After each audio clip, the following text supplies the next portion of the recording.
All right, we're back. Wooden Spoon SuperCoach here, home of the worst SuperCoach advice on the internet. We're going over cheapies today. Hot topic. It's what everyone wants to know. What cheapies to put in their teams. It's what's going to change the most for everyone's team if you've made one already. So we're going over all of the cheapies currently relevant. I've set the price to 400k and below because there's not that many. 400k isn't really a cheapie, but it's what we've got to work with at the moment. There's a couple in there slightly over 400k, but whatever. So we'll start with hooker. Got my little list here. Blake Moser and Billy Walters are the two options for hooker at the Broncos. They might share minutes. We don't really know what Madge is going to do. Pretty much all of these are going to be subject to the first TLT, so just keep an eye out for that. But they're definitely an option.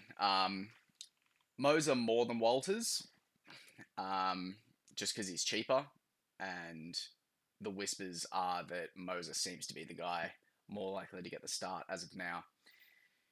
So those two are good options.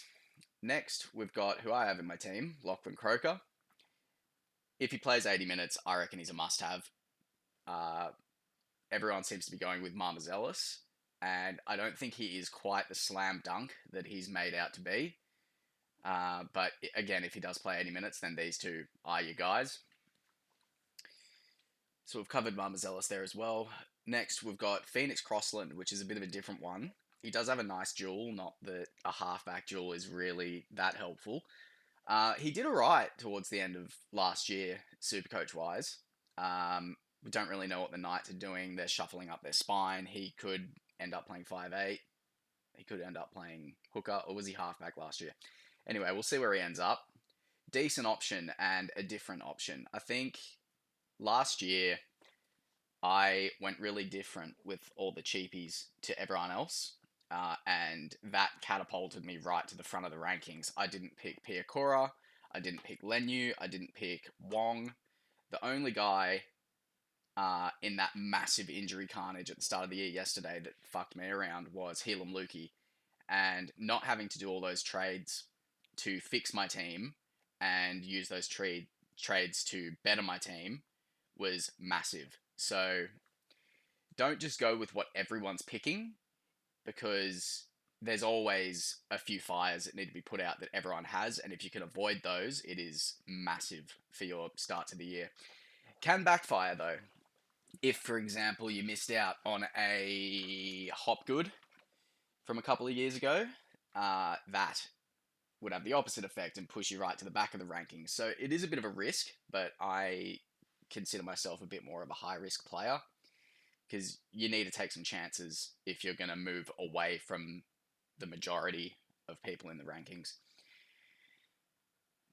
Cool. So next on the list is Marmazelis. We've already covered him. And Sandon Smith, who I think he's going to be around that like 70% owned. Have him at halfback, have him at hooker. Halfback this year, I don't think is as important. It is important, but with Cleary's surgery, we want to see how he comes back. Nico Hines isn't the absolute star Supercoach-wise as he was the last few years with Trindle in the team, taking a lot of those points. Anyway, I'm getting distracted. Let's move on to front row forward. So, first on the list is Big Red. I think he's close to must-have territory as well. If he also, Instagram post, he is cut. He's not Big Red anymore. He's just Red. He has absolutely shedded the kilos. I think he's in for a big year, as long as he gets those minutes. And when he was in the team, he had very good minutes. I think we're going to see a repeat of the year when he was a cheapie, 2022? Anyway, I think he's a really good option. I think he's going to be very highly owned, and he's one of those ones where if you're going to try and go different with the cheapies, don't do it with him. I think Horsburgh is a huge addition. Yeah, cool. Next guy, Chop Wood. I think I'm going to pick this guy just because I love seeing Chopwood. But yeah, not much to say about him. Like I said in my previous video, I just heard someone say he is likely to get a bench spot. And we like that. The Cowboys, this goes for pretty much every position. Cowboys are just a wait and see until teams lists. I have no idea what's going on up there. I don't know if I just haven't heard anything or if there isn't much information to digest, but yeah, just wait and see on those guys. You can pick a couple if you need placeholders. I don't hate it, but just make sure you check before round 1 that they're actually going to play. Yeah, cool. With your cheapies, if you do have some placeholders, make sure they're not all just 200k guys, because then when teams list comes out and you might need to pick guys who are 250k, if you're left with no money, you're going to have to downgrade a gun, and no one wants to do that. So just leave a good bit of salary cap for adjusting your cheapies. Next one is Bunty Afoa. I kind of like it, especially with him being that cheap. Apparently, he has come back to preseason really cut as well. Whispers that he seems to be a good option, but I haven't seen much myself. If he is on a bench, I really like it at that price. Same with this guy, Leota. We know with Fish leaving, he's going to lift. He's going to be the big dog in the pack. And I think I might have to get him in, perhaps, over Nicholson. No, can't move him. I'm going to get Leota in. I think he's a good option. Yeah, we all know how good he is. Now we've got all the Roosters, guys. Moali might be an option, but at that price, not that keen. Nafahu White, I don't really have to go on about him. I think he's going to be one of the most highly owned players in the game with the duel.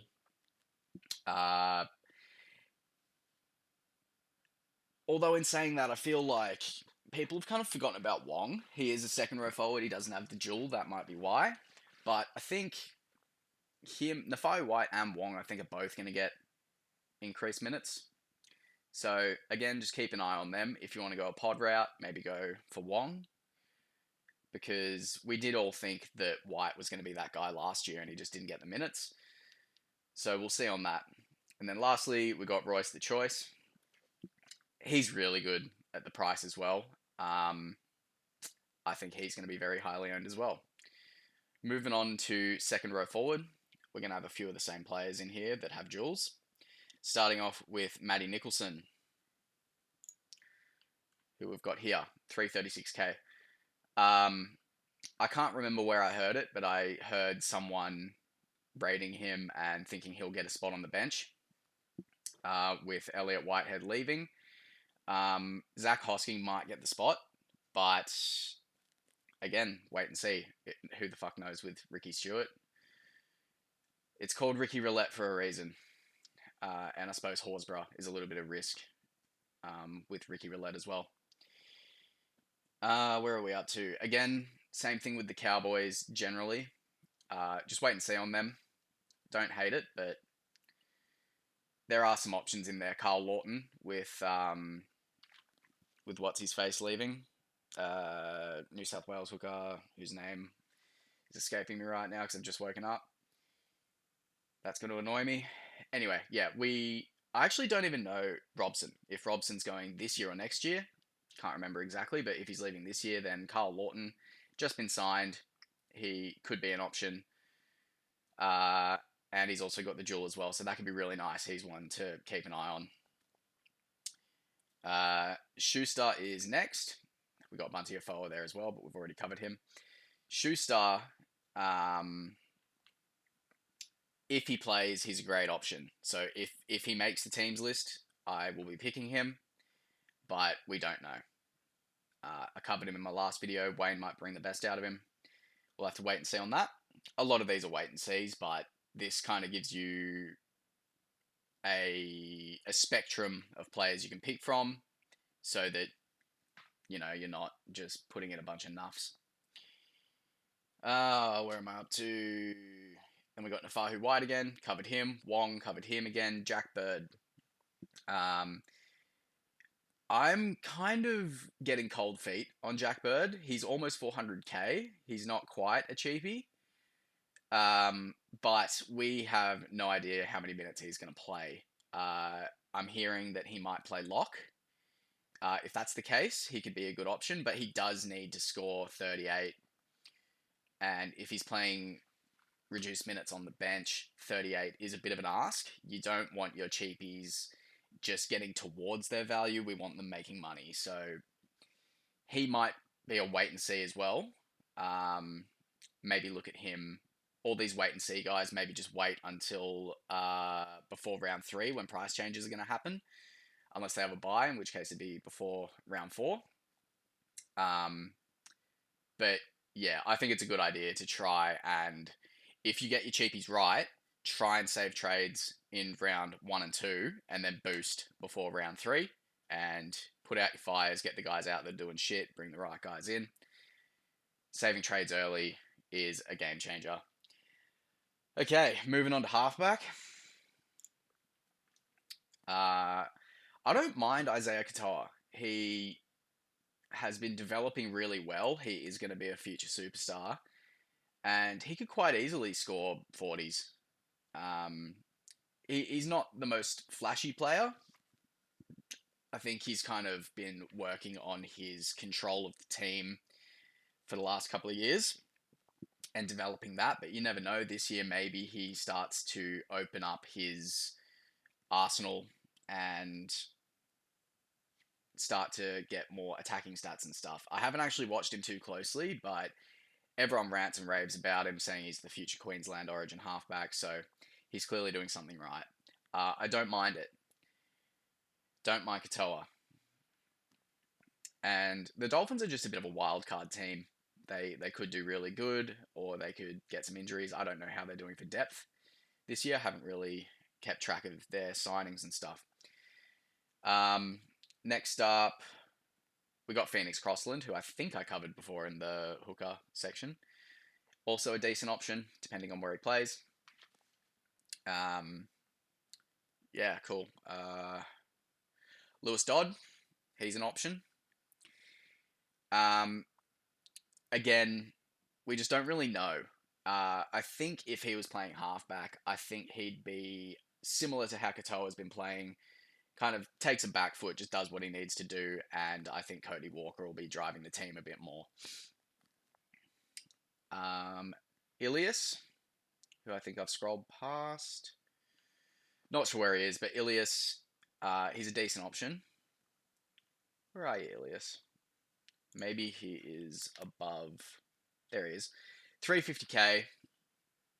He's actually priced above his 2024 average, which is weird. But I don't think the Dragons are actually going to be that bad this year. Like, yeah, they don't. Their combinations need to gel, but they've got a lot of good players in that team now. So I don't mind it. I think they're a sort of mid-table team this year, and he could generate some money, and then you can flick him up to someone better. And lastly, Sandon, who I've already covered. I have him in at halfback, because I want to wait and see how Cleary, Hines, all those guys go. Cherry Evans is the only one I'm keen on because I'm a biased Manly glazer. And that's not going to change. I have a lot of Manly players now. I've tinkered with my team a little bit since my last video. I'll make another video on that closer to the date, but managed to get Garrick and Hopewadi in, which I'm very happy about. 5'8", there is fuck all. Cogger, eh. Yeah, it's just big everywhere.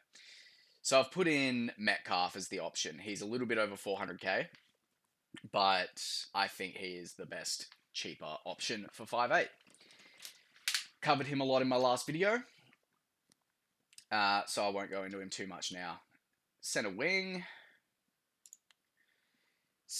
we've got Jesse Arthurs. Great option. I think he will win that wing spot at the Broncos, but new coach, anything could happen. Montoya, also a little bit over 400k. I've got Carraz, and last video I was saying how I didn't really want both Bulldogs wingers. So if you're not going for a Carraz, maybe you could go for a Montoya instead. He does have to win that spot on the wing, though. I have a feeling it's between him and Ernie Chuala. Whoever wins it, good option. The Cowboys, generally as well, all of these guys have a chance. With, Holmes leaving, Felt retiring, there is positions there. So keep an eye on all these guys. I think your Jackson Polos, your Laybutts, your Chesters, I think those are your best options. But we'll have to wait and see on those guys. Next, we've got Munro, just under 400k. But see, I'm worried with his price, because if he doesn't score tries, he's going to struggle to get that 40.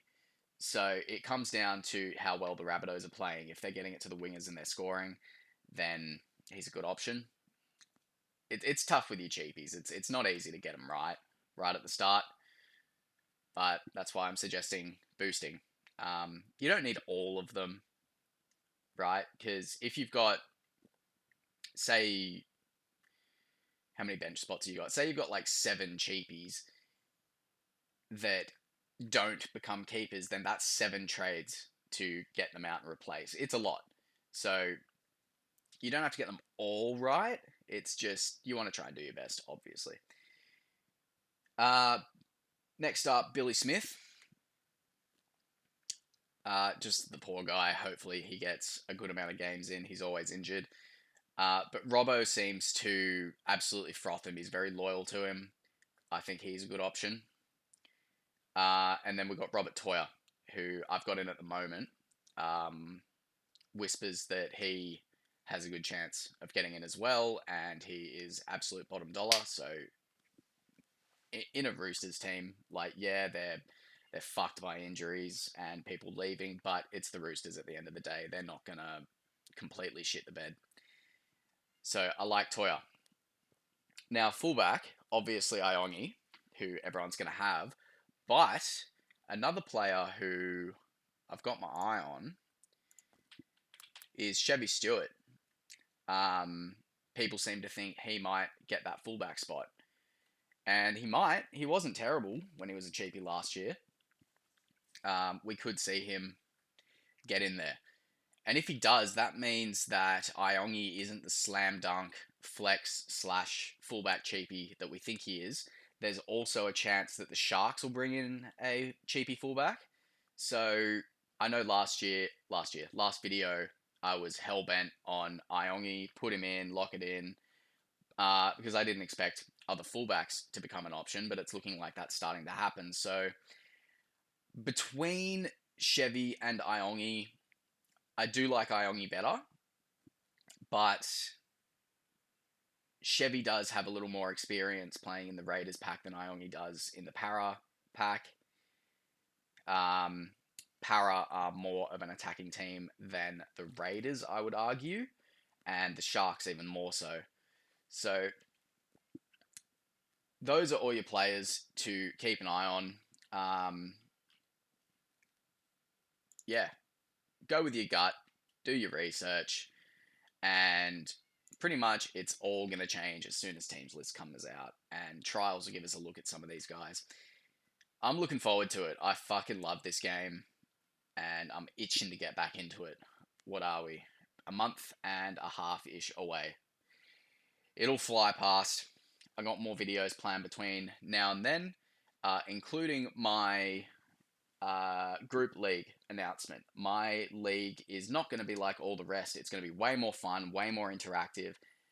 I'm itching to tell you about my plans, but I'll save that for the video because I don't want anyone stealing my ideas, because I think it's going to be the best league on YouTube.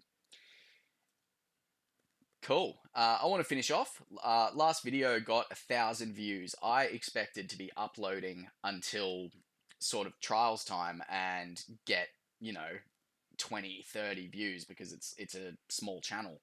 1,000 views is fucking sick. Thank you. I appreciate it so much. It's really cool that people actually give a shit about the stuff I'm putting out. So appreciate you guys. Subscribe if you wanna, like the video if you wanna. If you don't want to, that's cool too. But trust me, subscribe, turn the bell on so that you don't miss this league announcement. If you watch the video, you will join the league. I promise you, it's that good. It's going to be fun. Yeah, I'm not going to give too much away, but yeah, thank you. I'll see you guys in the next one, which will be the league announcement. Cheers, hooroo.